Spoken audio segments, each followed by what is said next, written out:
안녕하세요. 오늘 저희가 함께 깊이 파고들 이야기는요.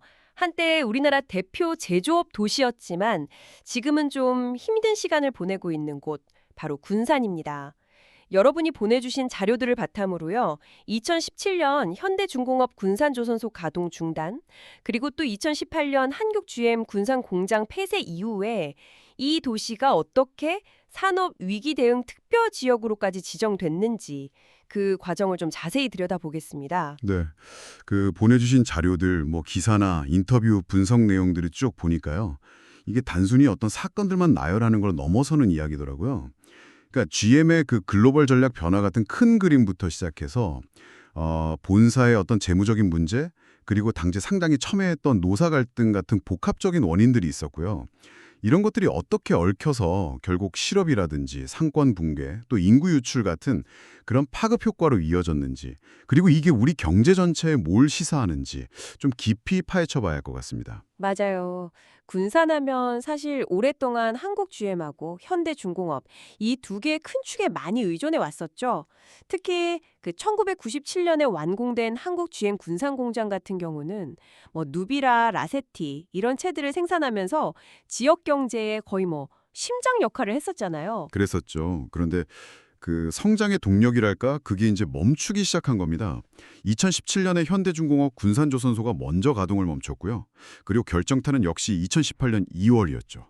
한국 GM이 군산 공장을 폐쇄하겠다 이렇게 발표를 해버린 겁니다. 결국 그해 5월 말에 공장 문을 완전히 닫혔고요. 이게 바로 정부가 군산을 산업 고용 위기 지역으로 지정하게 된 아주 결정적인 배경이 된 거죠. 그 지정 자체가 사실 도시 경제가 얼마나 어려운지를 보여주는 거군요. 네, 그렇죠. 정부 지원의 근거가 되기도 하지만 동시에 그만큼 상황이 심각하다는 걸 공인하는 조치이기로 했으니까요. 근데 그 폐쇄 결정이 정말 갑작스럽다고 들었어요. 불과 1년 전에 GM이 신용 크루즈 생산을 군산에 맡긴다고 발표까지 했었다면서요. 그러니까 노동자들이나 협력업체 입장에서는 전혀 예상 못한 상황이었겠네요. 네, 정말 그야말로 마른 하늘의 날벼락이었죠. 당시 협력업체 직원분 인터뷰 보니까 한창 생산 준비 중이었는데 하루아침에 직장을 잃었다. 뭐 이런 말씀 하시더라고요. 그게 딱 현실이었던 거죠. 그 파장이 정말 컸겠는데요. 실직 규모가 어느 정도였나요? 어, GM 정규직만 해도 한 1,800명 정도 됐고요. 협력업체 직원들까지 다 포함하면 거의 5,000명 가까이가 즉시 일자리를 잃은 것으로 파악됩니다. 한 협력업체 대표님은 연매출 100억 중에 70%가 그냥 사라졌다. 이렇게 말씀하실 정도였으니까 그 충격이 어느 정도였을지. 네. 와, 5천 명이면 군산 인구를 생각하면 정말 큰 숫자네요. 네, 맞아요. 당시 분석으로는 군산 인구의 거의 4분의 1 정도가 직접적인 경제 타격을 입었다. 뭐 이렇게 보기도 했습니다. 그 여파가 그럼 도시 전체로 퍼져나갔겠군요. 자료 보니까 유령도시라는 표현까지 나오던데요. 나운동 유흥가라든지 소룡동 먹자골목 같은 상권들이 완전히 무너지고 길거리에는 뭐 임대문이 전단지만 붙어 있었다. 이런 증언들이 많더라고요. 네, 정말 그랬습니다. 식당 주인분 말씀 들어보면 배달이나 대리운전으로 겨우 연명하는 실직자들이 많다고 하셨고 또 부동산 시장은 뭐 말할 것도 없었죠. 공인중개사분 얘기로는 팔 사람은 넘치는데 사려는 사람은 아예 없다. 이런 상황이었다고 하고요. 아, 노동자들이 떠나니까 원룸촌 같은 곳은 텅텅 비었겠네요. 아파트 가격도 수천만 원씩 떨어지고 그랬습니다. 당시 시 관계자분도 아파트는 한 60%, 원룸은 80%가 비어있다고 밝혔을 정도니까요. 이게 단순히 단기적인 충격을 넘어서서 도시의 활력 자체가 그냥 꺼져버린 거죠.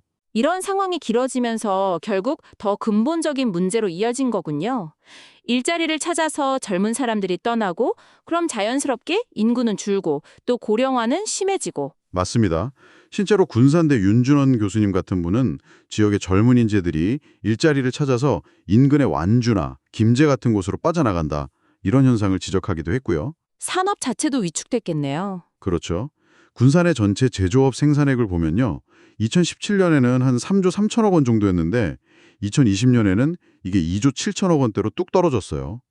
이건 단순히 일자리가 줄었다. 이걸 넘어서 지역의 산업 기반 자체가 흔들리는 우리가 흔히 말하는 산업 공동화 현상이 나타난 겁니다. 박승규 군산대 교수님 표현처럼 군산 경제의 아주 큰 기둥 하나가 그냥 사라져버린 것이고요. 이게 사실 군산만의 문제가 아니라 우리 한국 제조업 전체에 대한 어떤 경고 신호로 봐야 한다는 거죠. 이렇게 도시 전체가 흔들리는 걸 보면서 아마 들으시는 분들도 아니 도대체 왜 이런 일이 벌어졌을까? 이게 가장 궁금하실 것 같아요. 저희가 살펴본 자료들을 보면 그냥 알려진 것처럼 GM의 글로벌 전략 변화, 쉐보레 유럽 철수 이런 것만 있는 게 아니라 좀 더 복잡한 요인들이 얽혀 있는 것 같더라고요. 네, 그 복합적인 원인들을 좀 차근차근 들여다볼 필요가 있습니다. 단순히 쉐보레 유럽 철수에서 물량이 줄었다 이것만으로는 설명이 다 안 되거든요. 예를 들면 GM 본사가 한국 GM에 돈을 빌려주면서 굉장히 높은 이자를 받아갔다거나 혹은 부품 거래 과정에서 좀 과도한 비용을 청구했다거나 하는 그런 어떤 경영구조상의 문제점들이 계속 지적이 됐었어요. 실제로 당시 한국 GM의 매출 원가율이 다른 완성차 업체들보다 훨씬 높았다는 자료도 있고요. 이런 것들이 재무구조를 악화시킨 요인으로 꼽히는 거죠. 아, 그런 내부적인 문제도 있었군요. 동시에 그 당시 노사 갈등 문제도 상당히 심각했다 이런 시각도 분명히 존재하잖아요. 자료에 따르면 당시 한국 GM 근로자 평균 연봉이 한 8,700만 원 수준으로 꽤 높았고 또 일각에서는 생산성이 도요타 같은 경쟁사에 비해서 좀 떨어진다 이런 비판도 있었는데 잦은 파업이 있었다 이런 지적들이 나오거든요. 네, 그런 지적들이 있었죠. 한 납품업체 대표님 같은 경우는 노조의 그런 행보가 좀 불안하다 이런 우려를 표하기도 했었고요. 그래서 이런 강성노조의 어떤 투쟁 방식이나 높은 비용 구조가 외국계 기업인 GM의 철수 결정에 영향을 준 거 아니냐 이런 분석도 제기됐습니다. 물론 노조 입장은 또 달랐겠죠. 당연히 달랐습니다. 당시 노조 측에서는 GM 본사가 고금리로 돈을 빌려주고 또 높은 가격에 부품을 공급하는 그런 구조적인 문제가 한국 GM 재무 상태 악화의 근본 원인이다. 이렇게 주장을 했어요. 그러니까 경영 실패의 책임을 왜 노동자들에게 떠넘기느냐 이거죠. 그래서 군산 공장 폐쇄 철회하고 경영 실태를 제대로 조사해야 한다. 이러면서 총파업까지 불사하겠다. 이런 강경한 입장이었습니다.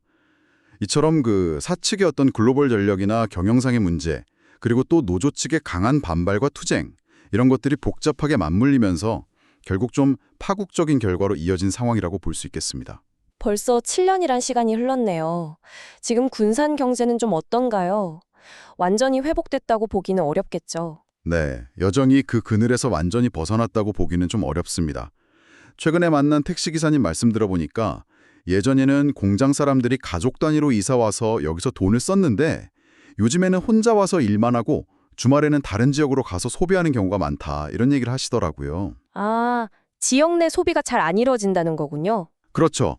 최근에 그 HD 현대중공업 군산조선소가 미 해군 MRO 그러니까 유지보수 정비기지로 활용될 가능성이 있다 이런 소식이 전해지면서 조금 기대감이 생기긴 했지만 이것도 아직은 좀 지켜봐야 하는 상황이고요. 그렇군요. 이 군산 사례를 보면 참 많은 생각을 하게 되네요. 특정 대기업 하나에 너무 의존하는 산업 구조가 얼마나 취약할 수 있는지 정말 여실히 보여주는 것 같습니다. 네, 정말 뼈아픈 기운이죠. 그래서 앞으로가 더 중요할 텐데요. 많은 전문가들이 공통적으로 지적하는 게 바로 산업 구조를 좀 다각화해야 한다. 그리고 내수 시장을 키워야 한다. 이런 부분이고요. 그리고 무엇보다 중요한 건 노, 사, 정이 서로 좀 신뢰를 바탕으로 상생하고 협력하는 그런 문화를 만들어가야 한다. 그래야 지역 경제의 어떤 체질 가치를 근본적으로 좀 개선할 수 있다. 이렇게 강조하고 있습니다. 네, 오늘 저희는 이 군산의 경험을 통해서 한국 제조업 그리고 지역 경제가 앞으로 나아가야 할 길에 대해서 좀 무거운 질문들을 던져봤습니다. 단순히 과거의 아픔을 되짚어보는 걸 넘어서서 미래를 좀 준비하기 위한 그런 성찰의 시간이 되셨으면 좋겠습니다. 맞습니다. 어쩌면 군산의 경험은 우리 사회 전체가 치른 값비싼 수업료일지도 모릅니다. 제2의 군산을 막기 위해서 우리 사회 전체가 어떤 지혜를 모으고 또 어떤 실질적인 변화들을 만들어가야 할까요? 이 질문에 대한 답을 청취자 여러분께서도 한번 같이 고민해 보시면 좋겠습니다. 네, 오늘 이야기는 여기까지 나누겠습니다. 함께해 주셔서 감사합니다. 감사합니다.